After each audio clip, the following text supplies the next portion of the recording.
Hello, what's up madam people? Ayan, napapansin nyo, nasa ano na tayo, nasa sasakyan na tayo na nabili na tayo ng pangsakay ng kalakal. Actually, nasa ano ako, nasa KRB ako.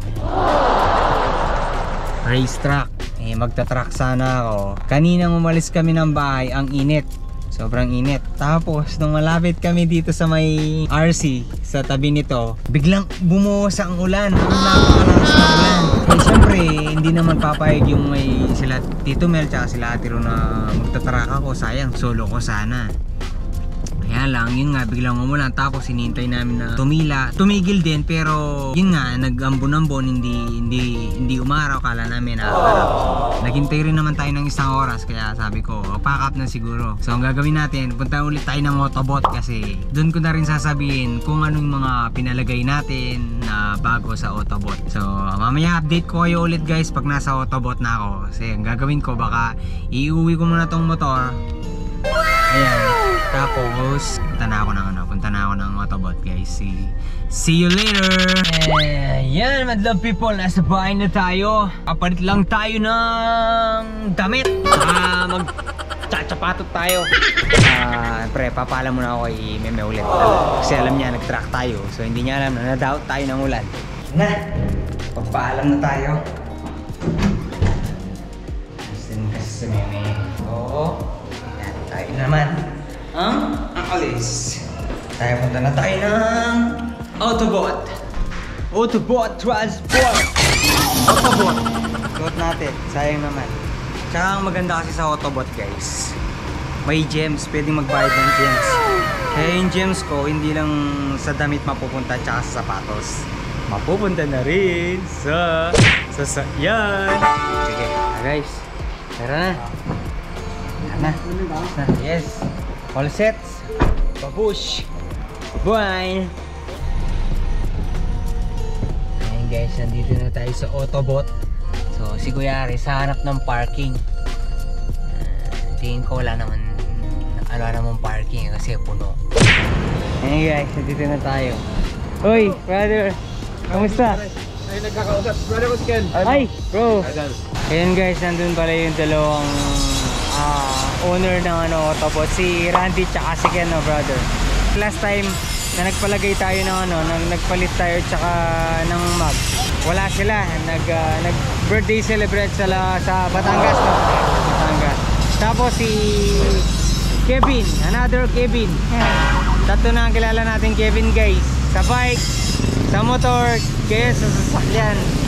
Grand Slam na yung kilala nating Kevin. Oh, ayan guys, isasalang na siya agad. Kaya ayun, swerte tayo. Baka kung may chance tayong uuwi ng Tarlac, siguro uuwi tayo. Kung sakali lang. Ayan guys, sa mga mayari si Hello. Brother Kevin, Randy, si Yes. Brother Randy yan. Sa mga owner ng Actually, yung kausap ko talaga si Charles. Mas pinakabata sa kanila yung yung kausap natin si Charles. Nung unang punta kasi natin dito guys, si Brother Randy talaga yung kausap natin. Tapos biglang papunta pala siya ng Batangas, birthday celebrant ng anak ng baby niya. So yun, nakausap natin yung Charles, yung mas bata. Kaya yun. Ayan guys, kanina kausap natin yung pinaka-kuya. Sumunod ako tapos si Charles. Tapos si Charles, yung nakausap natin nung busy. Kasi dito bro. Actually nung nalaman na pumunta ka dito, dapat babalik pa eh. Silang tatlong owner ng Autobot. Yung bumper nilalagay natin ngayon, hindi lang sa forma, protection din. Na-protection, oo nga eh. Plastic lang to eh. Kailangan ka na. Tsaka lalo na kanina naranasan ko nung papunta kami ng Antipolo. May mga singit na singit. Siyempre ako nagugulat ako. Kung may bumper ka na, mararamdaman mo, medyo iiwas sila. Kasi matatakot sila dahil bakal na.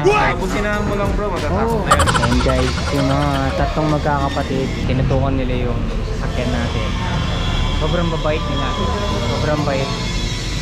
Napaka-humble lang nila. Guys, ulitin ko sa lahat ng may mga like dyan na mahilig sa sasakyan. Punta na kayo dito. Ubusan ng like na to guys.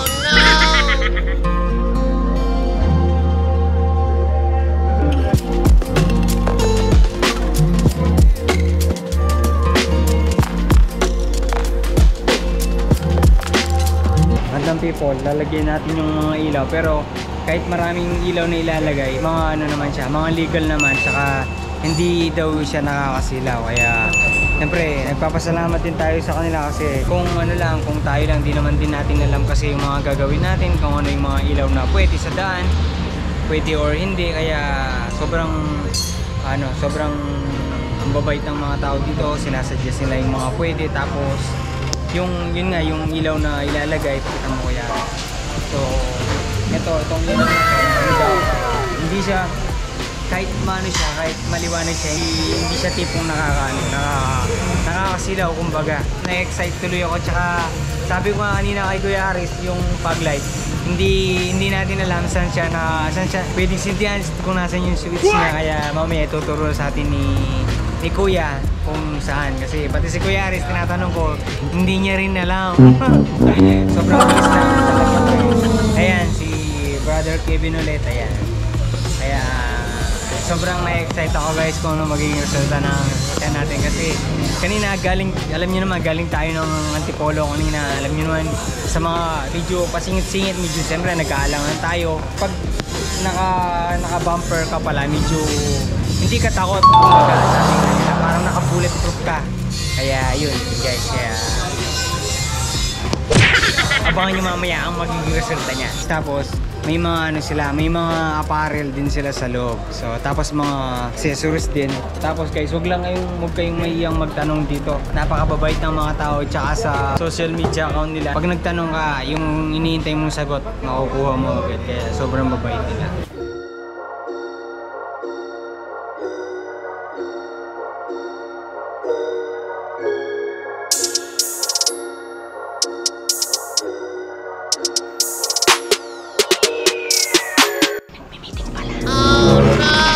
Tayong pumasok, may nagmi-meeting pa.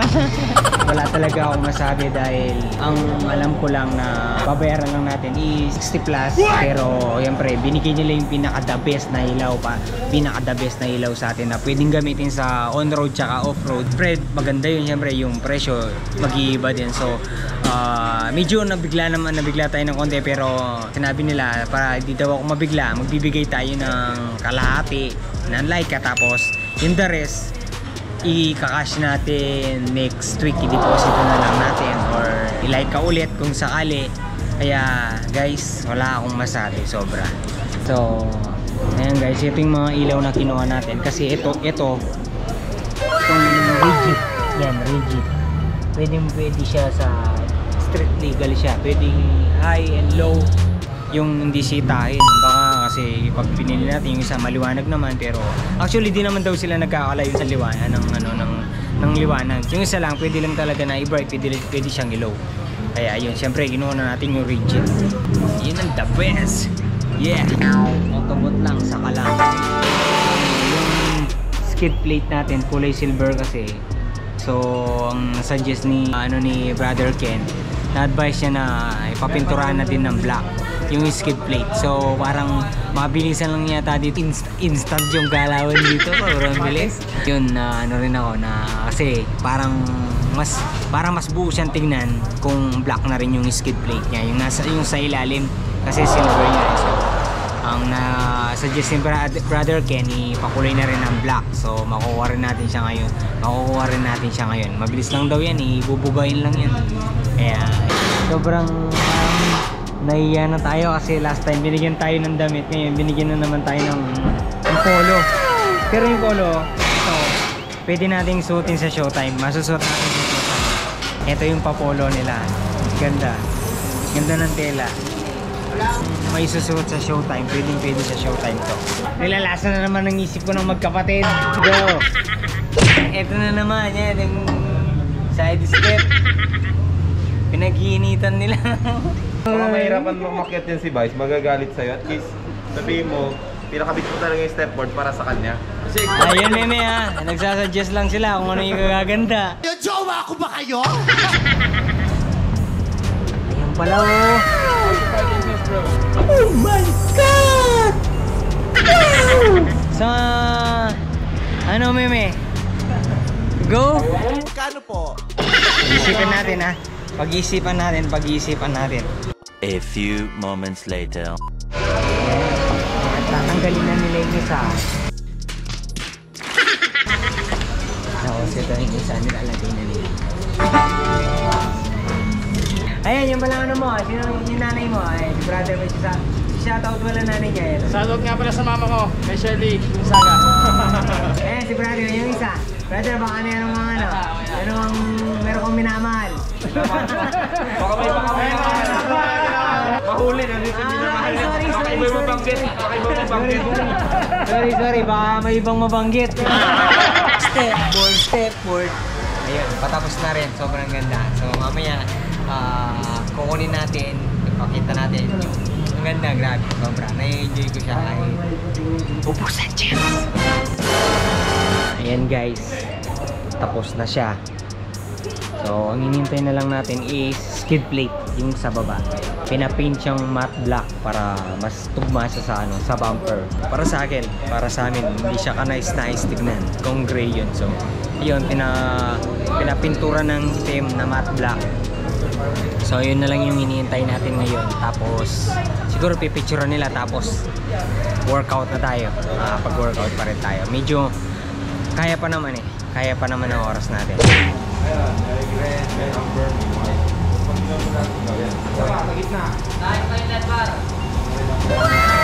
Wala pang headlight pero ganyan na. Paano pa kaya? Ito pala yung nang-electrician, no? Sino gusto mong shoutout, brother? Shoutout sa mga tropa ko dyan. Sa lahat. Sa lahat. Landerworks.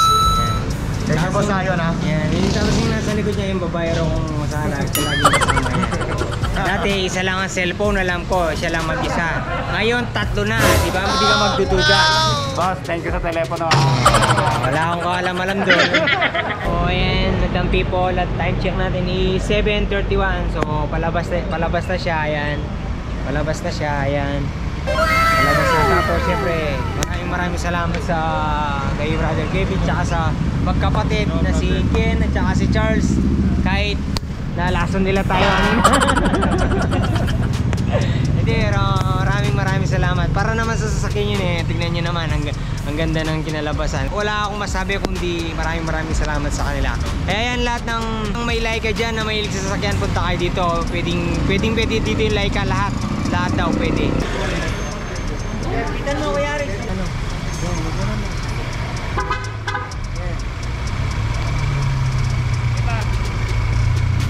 Ikaw, kayari, saan ang lakad mo? Kung saan ka, doon ako. Magaling sumagot to. Kung nasan daw ako, doon siya, syempre. Hindi ba tayo magkaiwalay? Hindi naman tayo pwede magkaiwalay. So, ayan guys, ayan, yung mga nakabudol sa akin. Thank you. Ayan, Babalik ka pa, bro. Alam ko, babalik ka pa. Si Brother Randy, tsaka si Ken, ayan. Maraming salamat sa inyo guys. Thank you rin, thank you. See you again next week, bro. Next week agad. Painitin muna natin, siyempre. Sige bro, thank you. God bless. Bye-bye. Ayun, madlang people, yun lang. Thank you.